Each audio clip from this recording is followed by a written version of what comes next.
Thank you very much for the introduction, and thanks to all of you for joining us today here at Code Blue.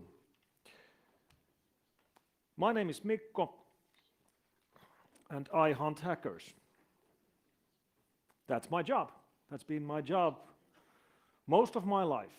And when I say hackers, I mean the bad hackers, the evil hackers, the criminals, the people who write the malware, who run the botnets, who send the spam.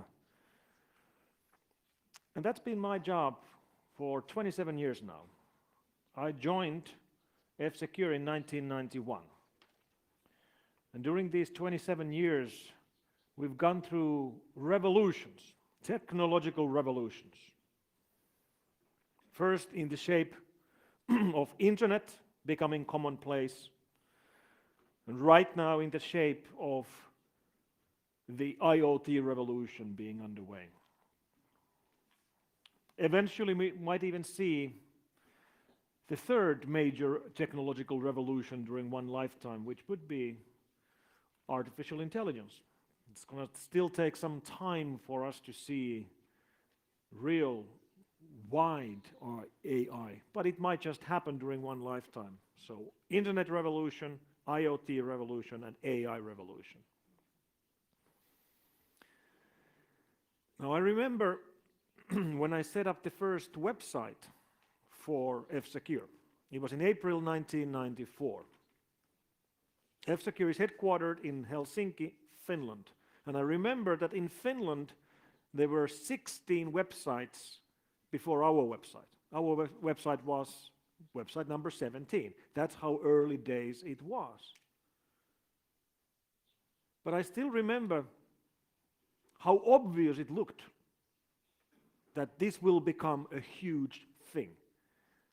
World Wide Web is going to change the world, and that's exactly what happened. And if you remember how it felt like when internet was new, when the web was new, it felt quite different from today. We thought that the internet is going to change the world for the better. We felt that the internet was some kind of utopia. We have this new thing which is going to change the world. Everybody will be there. Anybody can be in contact with anyone else on the planet. One world. No borders, no distances, no geography. Utopia. And as everybody can be in contact with anyone else, this is going to make crises and conflict easier to solve. That's what we thought. It felt like a dream.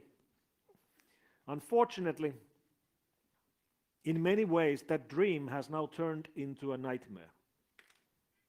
From a dream to a nightmare. As we now know that internet is being used to conduct mass-sized crimes, it's being used to wage war, it's being used to spy on us, and it's being used to do blanket surveillance on citizens all over the world. From a dream to a nightmare. Yes, of course, internet has brought us many benefits, but I don't think anybody saw all these downsides it would bring as well. The fact that internet can easily be used to shape people's opinions. It can be used to change the outcome of elections. And indeed, it's being used by organized crime gangs to make millions and millions with their attacks. From a dream to a nightmare. We fight different kinds of enemies when we are trying to protect our systems. There are criminals trying to make money. There are intelligence agencies trying to spy on companies and countries. There are militaries who are waging war on the internet.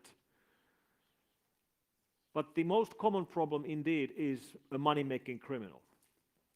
And money-making criminals are pretty democratic in their attacks. What I mean by that is that these guys don't really care who you are or where you are as long as they make their money. So for example, if a credit card gang trying to steal credit cards, as long as they are able to steal credit cards, they don't really care if the victim is in Japan or in United States or in Germany. It doesn't matter. They don't care if the credit card is from a private person or it's from a company. It doesn't matter. It's a credit card. So these are very democratic attacks. They target everybody, everywhere. They don't care who you are, which is quite different from targeted attacks, such as espionage attacks, which are very narrowly targeted to specific targets. But criminals have a problem. While it's fairly easy to gain access to large amounts of credit card numbers or large amounts of bank accounts, the problem they have is how to move that money into the real world without getting caught. So in effect, how to convert a large collection of stolen credit cards into a Ferrari without getting caught. And this is surprisingly hard. This is hard because the money conversion and money laundering is the choking point. This is how we can limit the benefits that online criminals are getting from their crimes. It's fairly easy for them to create large amounts of victims and gain access to valuable data, but it's fairly hard for them to get the value out of that without getting caught. It's the choking point, and we should choke these criminals as hard as we can by limiting their access to money laundering systems. Now, we do know some mechanisms that they use to try to move the money to the real world. Let me play you a security camera footage from Spain in an operation run by the Carbanac gang. Take a look at the ATM. Suddenly it spits out money. Pretty nice. I like ATMs like this. This guy is a money mule. His job is to be there and order money from the system. He's using his phone to order more money out of the ATM machine. He even has a bag with him so he can fill it with money. This is how these guys were trying to move their profits from the online world to the real world. But there are limits to how much money you can make like this. How much money is there in one ATM? Maybe a few tens of thousands of dollars or euros. In this case, euros, because this is in Spain. That's a lot of money, but it's no Ferrari. And this is the reason why we are now seeing a very clear trend in the attacks that criminals are making. We are seeing more and more attacks which are targeting these new cryptocurrency-based systems instead of traditional targets. Why is this happening? It's happening because money is now data. Money has become data. And just like real-world criminals love cash, online criminals love Bitcoin and Ethereum and Monero and Zcash and Litecoin and all these different cryptocurrencies. Which of course doesn't mean that these cryptocurrencies would be bad. They're not. Just like cash isn't bad. Most of us have cash in our pockets right now. Exactly the same thing applies to cryptocurrencies. Cash is a tool. Cryptocurrencies are tools. They can be used for good, they can be used for bad. But these benefits that criminals see in cryptocurrencies are very clear for them. So we are now seeing more and more cases where the very same cyber criminals which used to be targeting online banks or online shops are now targeting cryptocurrency exchanges or cryptocurrency wallets. And the reason is that if they gain access to cryptocurrencies, then their profits are already laundered. They're already anonymized. They are already untrackable. So they can go and buy their Ferrari with bitcoins without getting caught. When you look at this from the point of view of the criminals, it makes perfect sense. So we are seeing a trend in which attackers who used to be targeting traditional cybercrime targets are now doing more of the attacks where they target cryptocurrency systems. And for most of us, this is good news. Because most of us work in defending traditional companies. So the more these criminals are moving from targeting traditional companies, such as online stores or banks, into targeting cryptocurrency system, that's better for us. It's bad for you if you are trying to secure a cryptocurrency exchange, but it's good for you if you're not. So the underlying technology in most cryptocurrency systems is blockchain. And blockchain is a public ledger of transactions. That's all it is. Public ledger of transactions. Anything you put in the blockchain is going to be unchangeable forever and public forever. Well, in most blockchains. For example, the Bitcoin blockchain is like this. Anything you put in there is going to be unchangeable and public forever. And blockchain is a real and genuine innovation. Do you know how you can tell that some innovation is a major innovation? You can tell when the innovation is explained to you and it seems obvious, like blockchain, a public ledger of transactions. That's it? Yeah, that's it. That seems pretty obvious. Yes, it does, but it wasn't obvious 10 years ago when it was invented by Satoshi Nakamoto. But one question I get regularly about the public nature of blockchain is that if it indeed is public, how come we can't find the criminals? And that's a great question. Because indeed, every transaction in the Bitcoin blockchain is public. You can go home today and download the whole Bitcoin blockchain.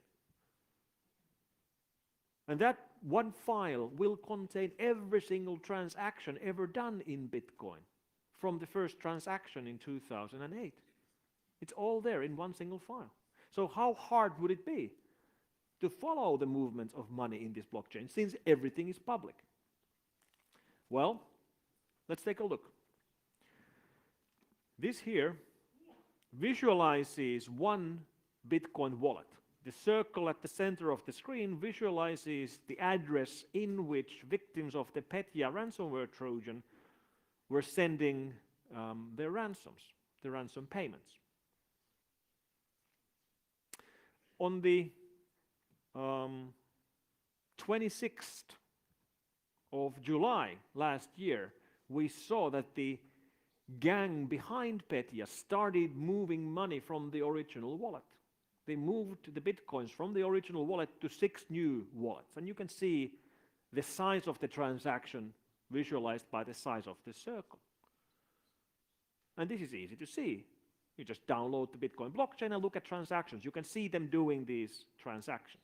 So how hard would it be to follow these transactions further until they move the money through an exchange to the real world, to euros or dollars or rubles?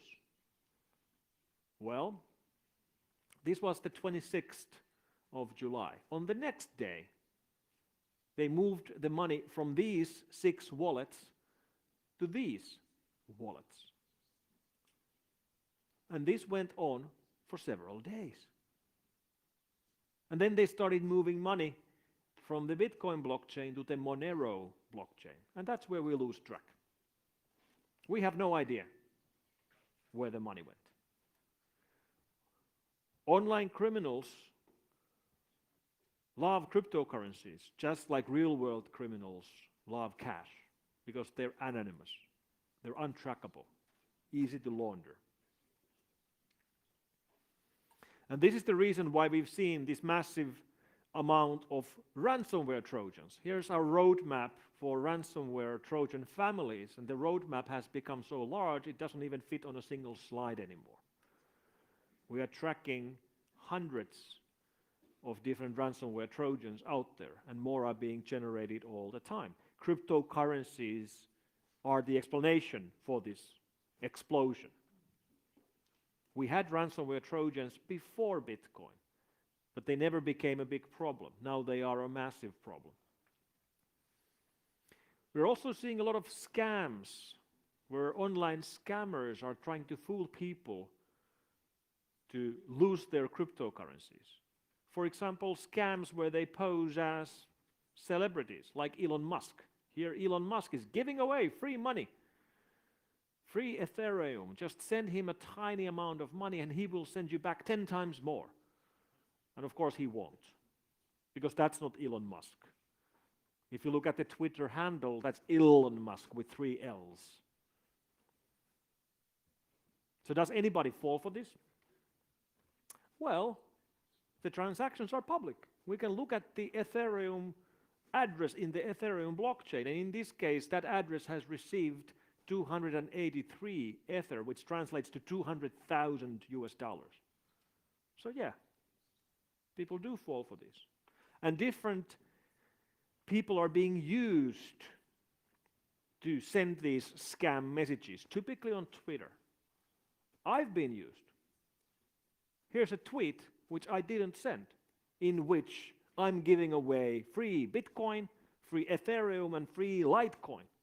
1,000 Bitcoins, that's a lot of money. That's around $6 million. 15,000 Ethereum, that's roughly the same. And no, that's not me, because my Twitter handle is not Ravari43.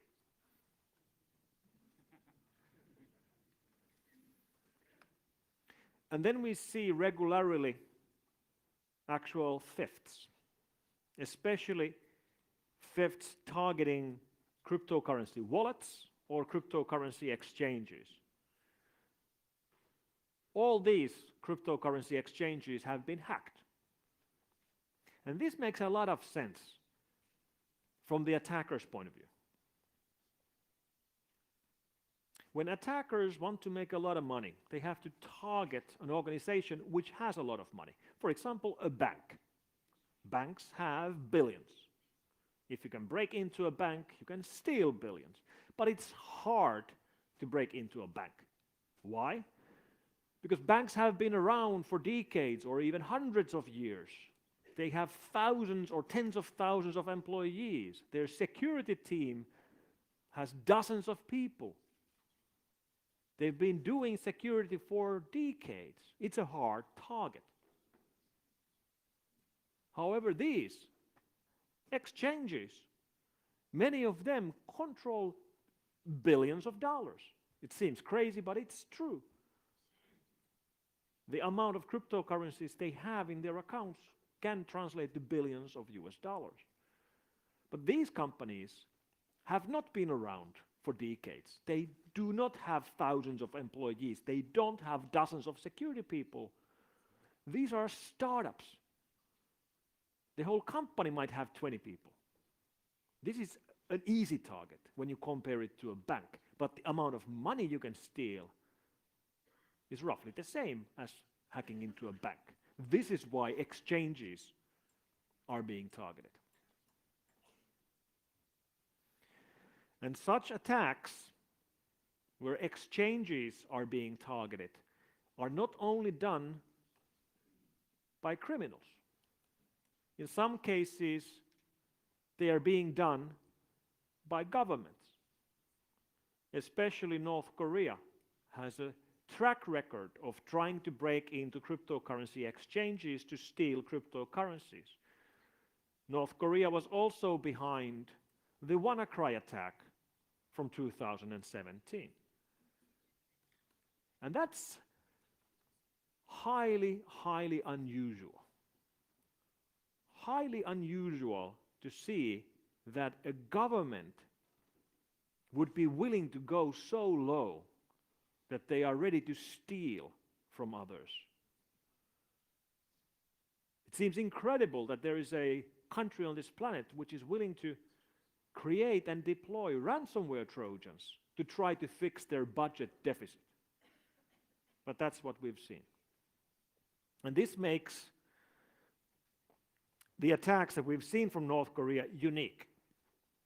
When you look at governmental attacks in general, they're almost always either spying or waging war. The only exception is North Korea. North Korea is the only country which has been using governmental attacks to steal money. So it's typically spying or waging war. We often see the word cyber war being used in headlines when governments are doing attacks against each other. And almost always when you read the word cyber war from a newspaper, it actually isn't cyber war. Because the most typical attacks that governments do are done by their intelligence agencies to do espionage or spying. And espionage isn't war. Spying isn't war. Espionage is espionage. Spying is spying. And if something isn't war, we shouldn't be calling it war. Because words matter. And we need the word cyber war for real cyber war. Now, I don't believe that we will ever see a cyber war between two countries where all the fighting would only be done in cyberspace or in the online world. Because from my point of view, cyber is just another domain for war. If you look at the kind of wars we were fighting 500 years ago, we only had land war, because the only weapons we had were like swords and bow and arrow. But eventually we had good enough boats that we could expand the war from land to sea. So we got sea war. But the invention of sea war didn't take away land war. We were now fighting wars on both land and sea. Then we got planes, air war. Then we got satellites, space war, and now cyberspace war. So these are new domains. And when there is a conflict or war between two countries, it's typically being fought in all of these domains.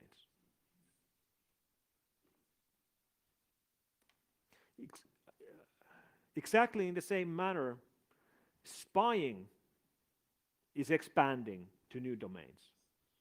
Cyber domain. Spying is collecting information. And information has changed. Information used to be something like this. It used to be physical. So if you want to steal this information, you have to come to this information to steal this piece of paper or to copy this piece of paper. And as you know, today, information is virtual. Information is on our computers, it's in our networks. And you don't have to go anywhere to steal that information. So a couple of years ago, I was giving an interview for a newspaper about cyber spying. And the quote I gave to the journalist was that spying has moved from the real world to the online world. And this is what they printed in the newspaper. Mikko Hyppönen says that spying has moved from the real world to the online world. The next day, my phone rings. A friend of mine who works at an intelligence agency calls me up. And he tells me that, you know, Mikko, you're wrong. Spying has not moved from the real world to the online world. Spying has expanded from the real world to the online world. The real world spies haven't gone anywhere. They're still there. They're still doing their work in the real world. But now there's new kind of spying happening in the online world. And I totally believe him, because at F-Secure we track things happening on the internet. We have no idea what real world spies are doing. We don't follow that stuff. So to us, it looked like spying had moved from the real world to the online world, when in reality it had only expanded to the online world. So what would be an example of a conflict or war between two countries which would be fought in all of these domains? Land, sea, air, space, and cyberspace. Well, for example, the conflict between Russia and Ukraine. Russia and Ukraine have been at war for 5 years now. During that war, we've seen multiple cyber attacks done with cyber weapons from Russia targeting Ukraine. And it's no wonder that governments, and especially militaries, are interested in offensive use of cyber power. This is no surprise. Governments love cyber weapons. Why? Because cyber weapons are effective, affordable, and deniable. Effective, affordable, deniable. That's a pretty good combination in a weapon. When you have a weapon which is effective, it gets the job done, it's affordable, it's cheap, and it's deniable. You can deny that it wasn't you. And especially the deniability part is very strong in cyber attacks. When you do a real world attack, like sending a fighter jets to another country, it's kind of hard to deny. But when you do the same thing with a cyber attack, you can keep denying it forever. A great example is Stuxnet from 2010. The Stuxnet case is very well known. We all know who did it. It was the governments of the United States and Israel targeting the nuclear enrichment systems of Iran. However, governments of the United States and Israel are still denying this. They're still denying that they're behind it. And we can't prove it because cyber weapons are deniable.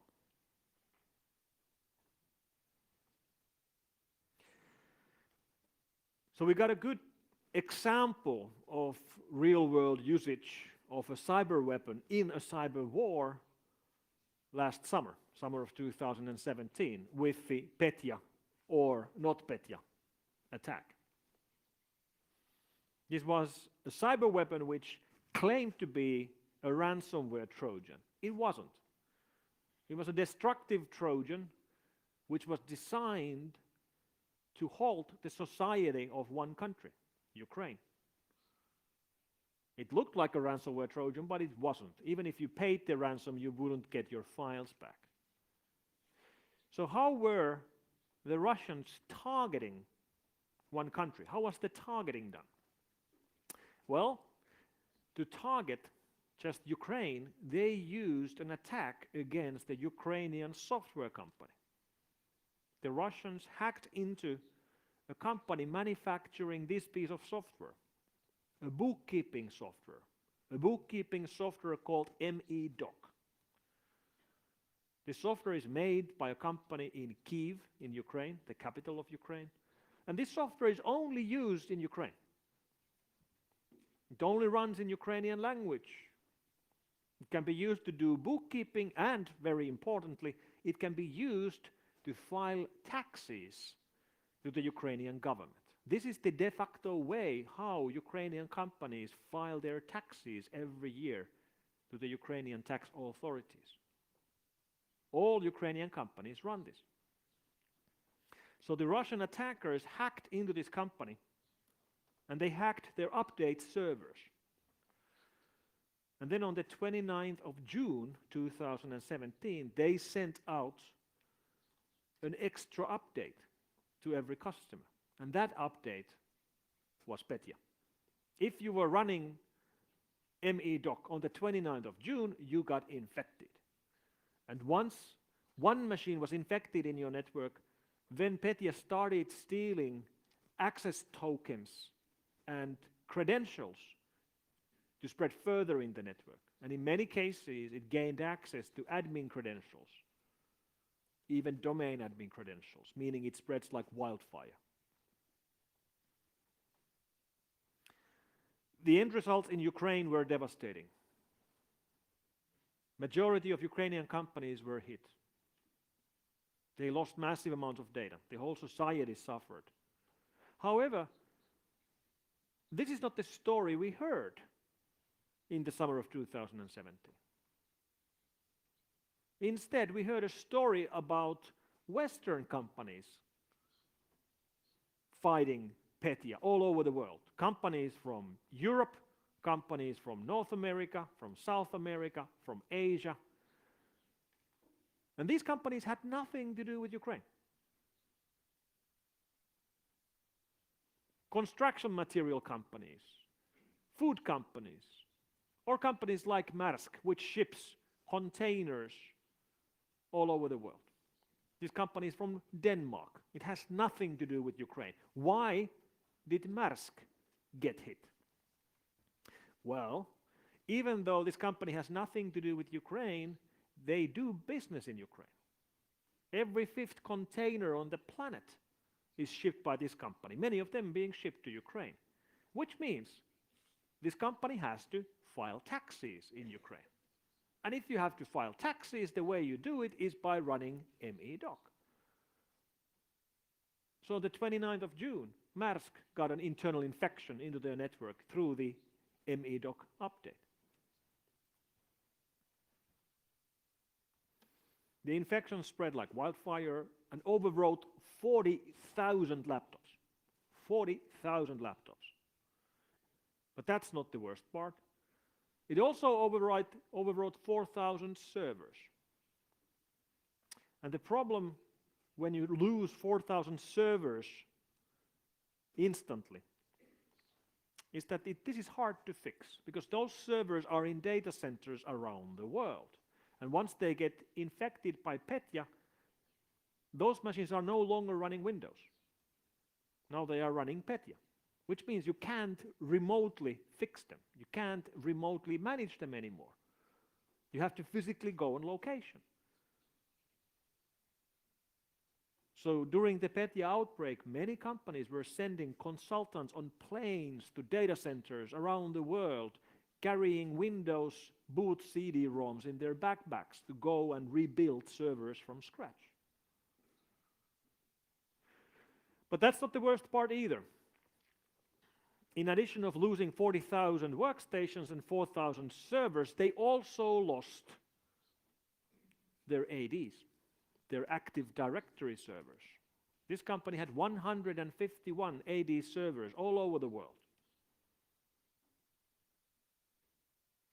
AD servers contain the user information, usernames, logins, passwords, credentials, and the authorization info. What kind of rights does this user have?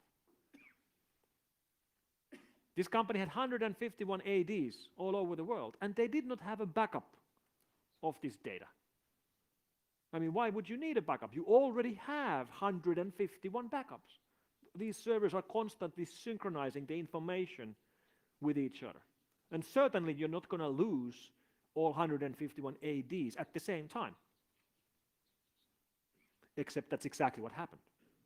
When Petya started spreading, it overwrote all of their ADs. And now they no longer had a network. Even if you would rebuild a laptop, that laptop would have no network that it could log into, because there was no network anymore, since all ADs were lost.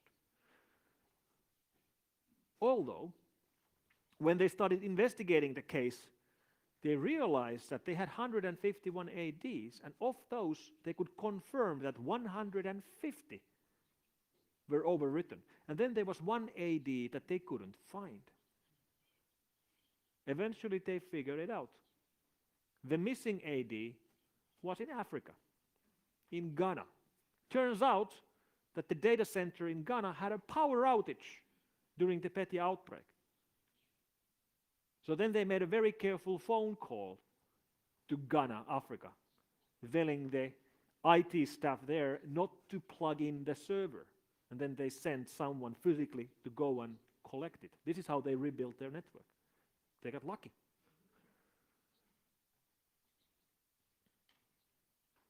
So what was the mistake?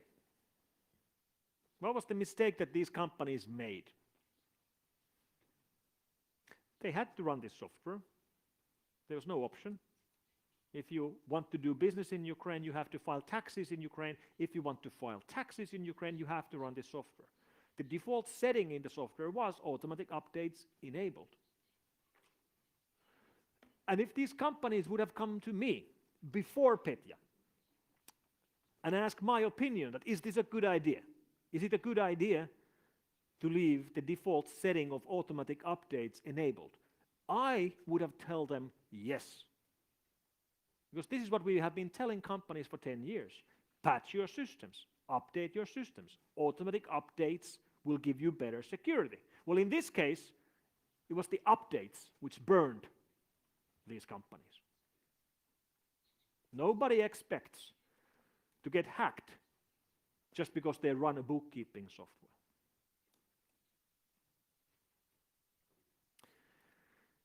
So were these Western companies just collateral damage? Was this an accident that the attack, which was trying to target only Ukraine, also created massive problems outside of Ukraine?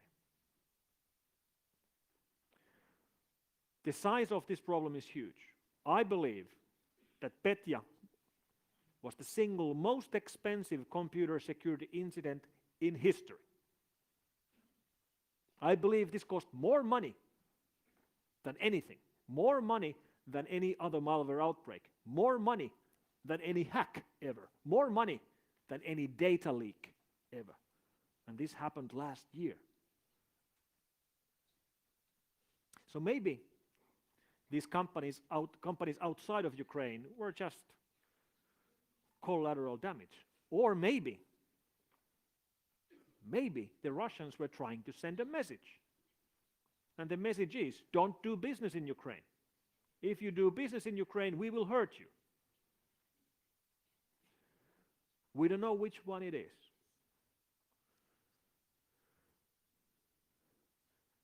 Nobody expects to get hacked because they run bookkeeping software. Nobody expects to have a data breach. But this is what we should be expecting. And right now it takes an awfully long time for companies to detect that they have a breach, unless the breach is something drastic like Petya, which you of course will notice right away. We know this because we run incident response teams at F-Secure. And whenever we get a phone call to our incident response team, it's almost always somebody who's calling and is having a panic attack. Like, we were just hacked. Can you come right away? And our guys rush over, start investigating the hack, only to realize that yes, the company was hacked, but it was hacked last year. They only noticed it now, but they were hacked last year, and there was no urgency. Our guys could have come next week, and it would have been exactly the same. On average, it takes 200 days for companies to realize that they've had a breach.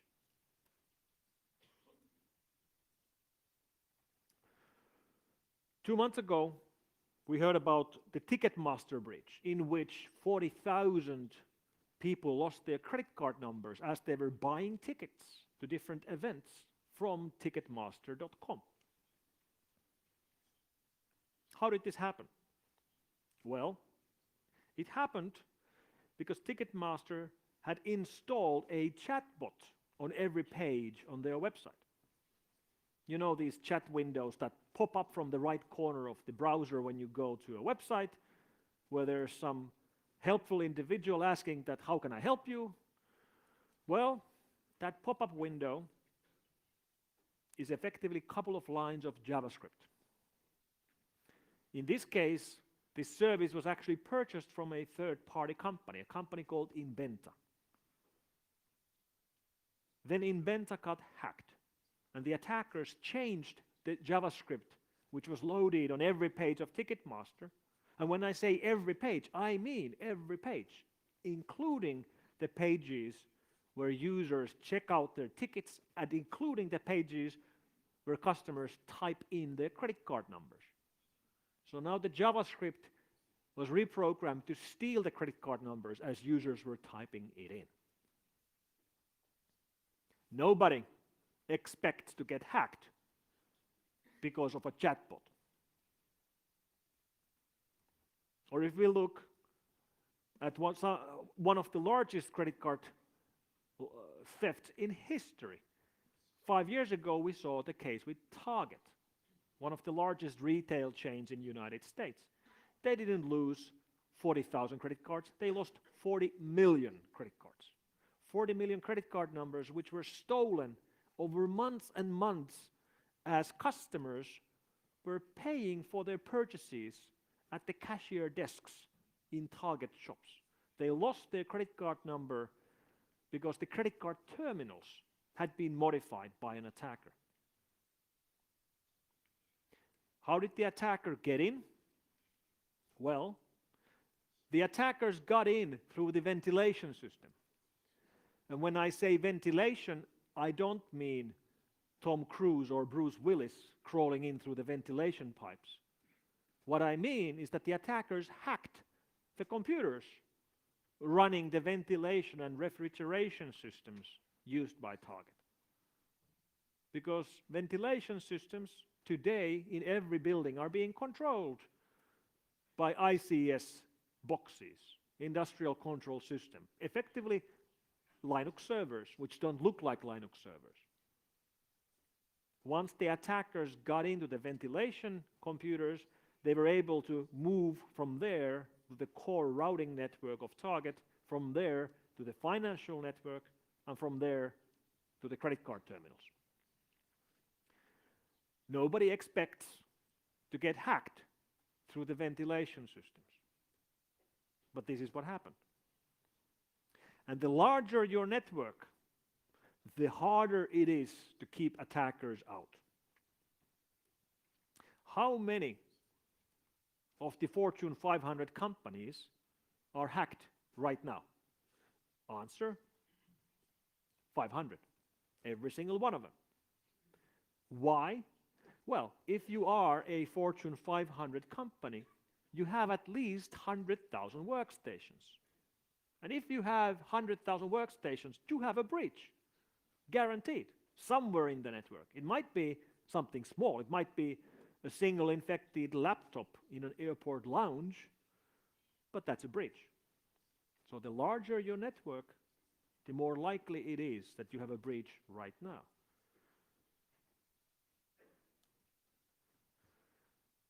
And it's no longer enough to only protect our computers.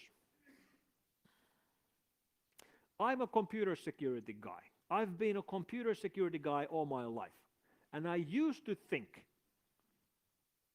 that my job is to secure computers. I'm a computer security guy. I secure computers. Well, you know what? Everything is becoming a computer. Our societies run on computers. Lights are on in this room thanks to computers. The breakfast you had was most likely at least partially made in a food processing plant, which is being run by computers. So when you work in computer security, your job is not to secure computers. Your job is to secure the society. Our job is to secure the society because the whole society, our societies, run on computers. And that's a pretty big responsibility to be put on a bunch of geeks and nerds like us. But that's what we got. That's what we have to do.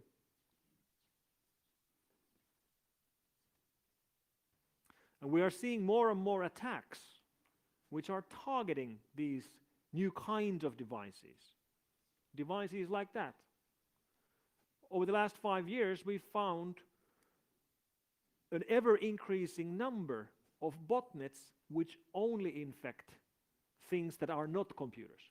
These botnets don't infect computers at all. They only infect connected devices or IoT devices. Probably the most famous of them is Mirai from late 2016. Mirai, which, as you know, is Japanese, means the future. This is the future of malware as well. Malware which is no longer infecting computers.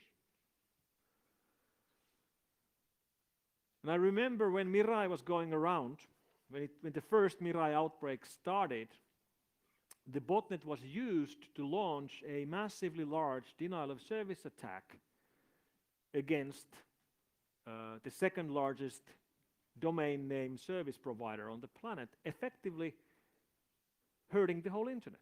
Internet didn't work very well on the first days of the Mirai outbreak. So we were scanning the internet, trying to figure out where all the infected machines were and what the machines were, because they were not computers.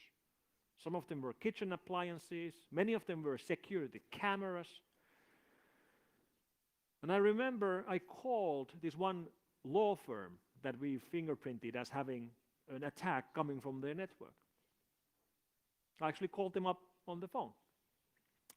Hello, this is Mikko. Nice to meet you. Do you have a Mitsubishi heat pump installed in your office? Yes, we do. It's right there on the wall. Is it working? Yep, it's working fine. We believe that your heat pump is infected by a bot, and your heat pump is right now launching an attack against the second largest name service provider on the internet. Do you know what he answered? He said, uh-huh. And then he said, oh yeah? Cool. He thought it was cool that their heat pump was part of a global botnet. So Mirai was not the wake-up call that we needed for people to start to pay attention to IoT security. People are not too worried about their connected devices. And this is because they think about the wrong problem. So for example, if somebody buys a smart refrigerator in their kitchen, a refrigerator which is on the internet, which means when they are shopping, they can actually look inside their fridge and see what's missing. And they're not worried about those getting hacked, because it's a fridge. Yes, I have an internet-connected fridge. I don't care if somebody hacks it. It's just a fridge. Well, the attackers out there are not going to hack your fridge to gain access to your fridge. They're hacking your fridge to gain access to the network behind the fridge. IoT devices in most networks are the weakest link in the network. This applies both to homes and to companies. They go through the weakest link, which is an IoT device, to gain access to the network behind the device. This means that one day you might wake up to realize that every single computer in your home has been encrypted by a ransom Trojan, and the attackers got in through your smart doorbell. This would be the wake-up call that would make people pay attention on IoT security. But that hasn't happened yet. We haven't seen the real wake-up call yet. And the problem with IoT security is that, especially for home appliances, price is the most important selling point. When you go shopping for a washing machine, you're looking at price. You're not looking at security features. You're not asking questions about what kind of a firewall does this washing machine have. No, you're asking about price. And if that's true, that means that vendors creating these new smart devices can't afford to invest in security. Because if they invest in security, The only thing it does is that it makes their product more expensive than competitors' products. And the features they get are features that nobody's asking for. They're sort of automatically creating an environment where IoT security sucks. And IoT security does suck. Do you know how Mirai was spreading? It was spreading over Telnet. You heard me right. Telnet. Nobody uses Telnet. We've stopped using Telnet in our computers 20 years ago. Why? Because Telnet is horribly insecure. But for some reason, apparently we have to go back and repeat the same mistakes that we already fixed in our computers. These new IoT devices are repeating the mistakes that we already fixed. And this matters because today all companies are software companies. Every company is a software company. Your company is a software company. It doesn't matter what you do. You're a software company anyway. Because today the difference between successful and unsuccessful companies is how good the company is in digitalization. Every company is a software company. For example, car companies. Car companies are software companies. Because what are cars? Cars are data centers on four wheels. That's what they are. And for years and years, we've been teaching companies to secure their network like they would be building a safe. When you're building a safe, you put in really thick walls and thick door and a good lock, and you try to keep everybody out all the time. This is what we were preaching. Secure your network like you would be building a safe. Put a strong firewall. Put some proxies in there. Put some filters. Put some intrusion prevention mechanisms. Try to keep everybody out all the time. And if you build a safe like this, if you build a safe with thick doors, thick walls, and a good lock, then you don't need a motion detector inside the safe. Like, why would you put a motion detector inside the safe? Nobody's going to be getting in. You don't need a motion detector inside the safe. But what if the attacker figures out a way to get in that you didn't think about? Like, I don't know, coming in through the ceiling. In that case, it actually would be very, very nice to have a motion detector inside the safe, even though you think you'll never need it. So you have to assume that your safeguards will fail. And nobody likes to do that. Nobody likes to assume a failure. But that's exactly what we should be doing. We should be assuming breach. In the network environment, the motion detectors inside your network would be building a picture with sensors on what's your network looking like and what does normal traffic look like in your network. And then when you know what normal looks like, then you can start looking for things that are abnormal. And these kind of solutions work. I know, because we have solutions like this. It's slow work in the beginning. We would deploy sensors across the network of a client. Initially, we wouldn't be able to do anything useful. We would just collect information. But after a couple of weeks, we have a picture of what normal looks like. It doesn't always work, though. We had one client recently where we detected something that we were that we were convinced ourselves that now the company had been hacked. Because what we saw was that one workstation suddenly woke up at 4 a.m. in the morning and started sending gigabytes of data to a static IP address in mainland China. So we called up the company and we reported that we believe you've been breached. And they investigated the case, and then they called us back 2 days later. And they told us that we were wrong. This was a false alarm. There was no breach. They weren't hacked. Instead, what had happened was that they had one employee working on a project for a Chinese client who had come to work at 4 a.m. in the morning to finish the project and was uploading drawings to a server in China. No breach, no hack, false alarm. However, the client was still kind of happy. He liked the fact that we were able to tell that thing was happening, even though it wasn't a breach. It proved to them that the system works and is able to detect the things that are abnormal.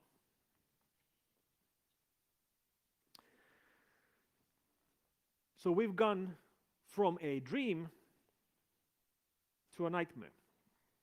The internet, the utopia that we were given 25 years ago, has been turned into a tool for organized crime, for spies, and for waging war. It has been used to shape people's opinions and to change the outcome of elections. From dream to a nightmare.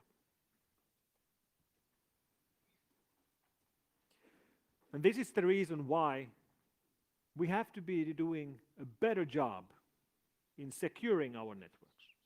We have to be able to do better security engineering. We have to be able to react faster to new threats. We have to be able to secure our own networks and our client networks. We have a responsibility to do that. Because we all were given a free and open internet. That's what we got. And the question is, what kind of an internet will we be leaving behind? What kind of an internet will we be giving to our children? What kind of an internet are we leaving behind? What kind of an internet are you leaving behind? Thank you very much.